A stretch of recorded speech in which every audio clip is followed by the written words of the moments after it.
would also like to acknowledge that I am seated on the traditional territory of many nations, including the Mississaugas of the Credit, the Anishinaabe, Chippewa, the Haudenosaunee, and the Wendat peoples, and is now home to many diverse First Nations, Inuit, and Métis people. Wonderful. I'm here with Wes Hall. How are you doing? Hillary, I'm fantastic. Glad to be here. Amazing. Now, you founded Black North Initiative. Talk us through. We're at the second year of this gala, but I mean, this initiative has made so much headway. Can you talk us through if you expect it to be here and the legacy it's already leaving behind? Well, it's hard to believe that yesterday was the first anniversary, or the fourth anniversary, I guess, of George Floyd's murder.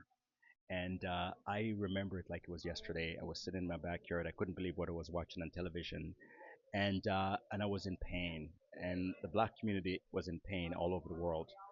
And we can either sit there and go, man, it's just too bad, because that's what we do sometimes, right? We go, we're victims. I can't believe what just happened to us. Or we can go, let's do something about it. So really, I sat down that day and I go, I would like to do something about it. And because I'm an entrepreneur, I build things, right? I build companies from the ground up. And I go, can I build an organization specifically to handle systemic racism, anti-black systemic racism? And I didn't really do research to see who else is out there doing it, because of the fact that it didn't matter. It didn't matter. I wanted to lend my voice to the conversation, and I wanted to do some good for what I was seeing on television. And so I called up a bunch of friends of mine in the corporate world, and I go, I would like to set up an organization called the Canadian Council of Business Leaders Against Anti-Black Systemic Racism. And I go, it's a mouthful, so let's call it the Black North Initiative for short. But let's use our business sense to solve a social problem, right? A lot of times when we have these social issues, we go, government, you solve them. Well, the government are biased in a lot of cases. So I go, if we use our business mind to solve the problem, chances are it's going to solve a little bit sooner.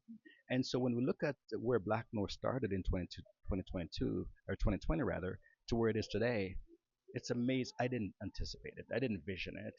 And but I'm really proud of what we've done in that short period of time. Absolutely, and you should be, absolutely.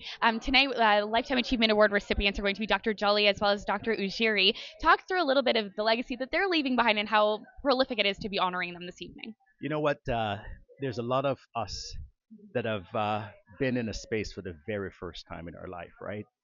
Denham Jolly was the lead. He was well before me.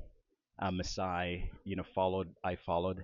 I just became the first black chancellor of the University of Toronto. It was incorporated in 1827, the first black person to do it. If these guys didn't blaze the trails that they did, I wouldn't be here today. But you know what?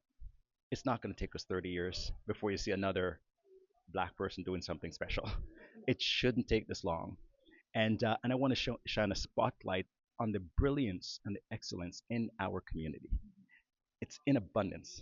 So I am not proud to say I'm the first. It's great, I'm the first, but I'm not going to be the only. And if I'm the only one to have done that, then it's my fault, because I was inside the room, I was in the tent, and I refused to change the tent.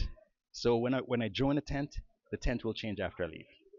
Amazing. And you touched on exactly what I was about to talk about, which is you being named chancellor at University of Toronto, and such an amazing congratulations on our behalf.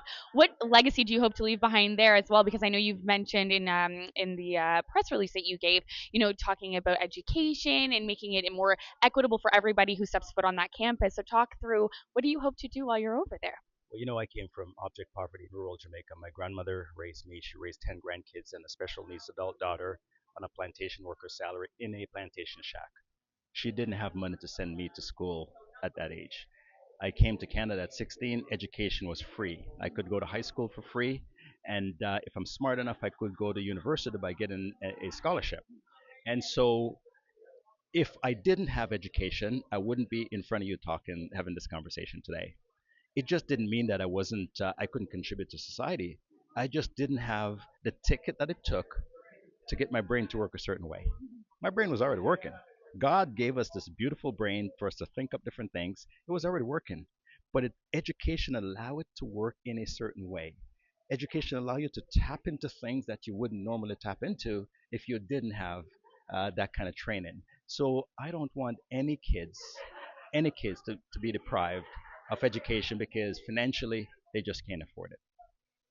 Wonderful. Well, I will let you enjoy the success of this evening and all of the hard work that you've done for this community. Congratulations, and also thank you for also being a trailblazer for all of us in this space. The work that you do is insurmountable. Thank you so much. Hillary, thank you for having me.